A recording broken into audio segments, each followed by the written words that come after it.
Hey, this is Matt Pezon with Pezon Properties, and I'm standing in a basement of a property we're renovating in Allentown. And in this video, I'm going to discuss the 7 ways to prevent foreclosure so that you and your family can remain in your home and stress-free.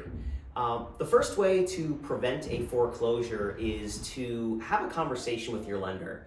As you get behind on payments, which happens from time to time, having an open line of communication with your lender is crucial. A lot of times lenders are willing to work with borrowers to restructure the loan or defer payments. This is about 3 years after COVID hit, since as I'm recording this video, but sometimes there are COVID type modifications. So just talk with your lender about what options you have. Have a conversation. The next opportunity that you have to prevent foreclosure is to seek government assistance and seek out government programs for foreclosure prevention. There are COVID-related programs.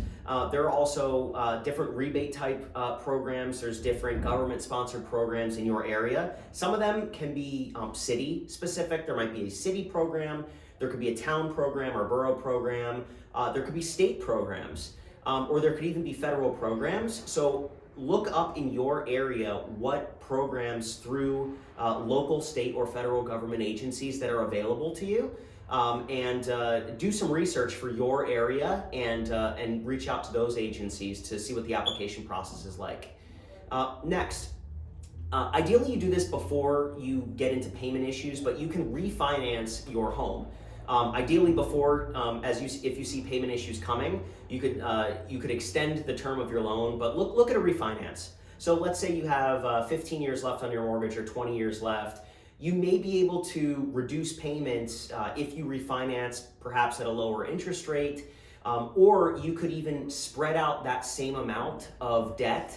Let's say it's 20 years. Maybe your lender will take that 20-year amount and spread it out over 30 years, making each monthly payment lower. You should talk with your financial advisor and your family before doing that, because then you have 10 more years of payments, but it may make the loan more affordable for you to lower that monthly payment. Next, seek professional help from a licensed housing counselor. There are housing counselors available. HUD, Housing and Urban Development, has a list. So this is Pennsylvania, so PHFA has a list. Your local city or municipality may have a list of local housing counselors. Reach out to them. They're there for you. They're getting paid through taxpayer dollars. Discuss with them what your personal situation is. Maybe it's an employment situation, the loss of a loved one. They know various programs that they can link you up with so that you can get the help that you need during this difficult time. Next, I recommend doing those first 4 things before this next one. Number 5 potentially is filing for bankruptcy. That can still lead to issues down the road potentially with your credit and other things, or your ability to borrow. So I recommend you really look at filing for bankruptcy almost as a last resort.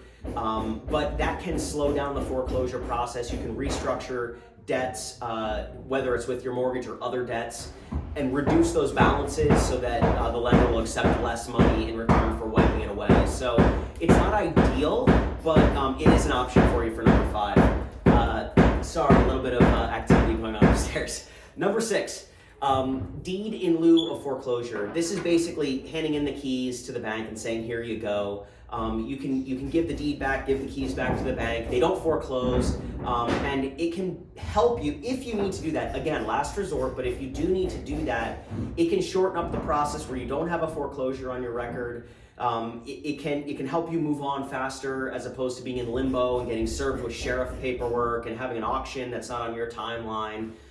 So deed in lieu of foreclosure is an option for you, but again, try to work things out with your lender first and try to get your financial position stabilized before you go down that route, because it could affect your ability to borrow in the future. However, it is an option to avoid foreclosure and prevent it on your terms.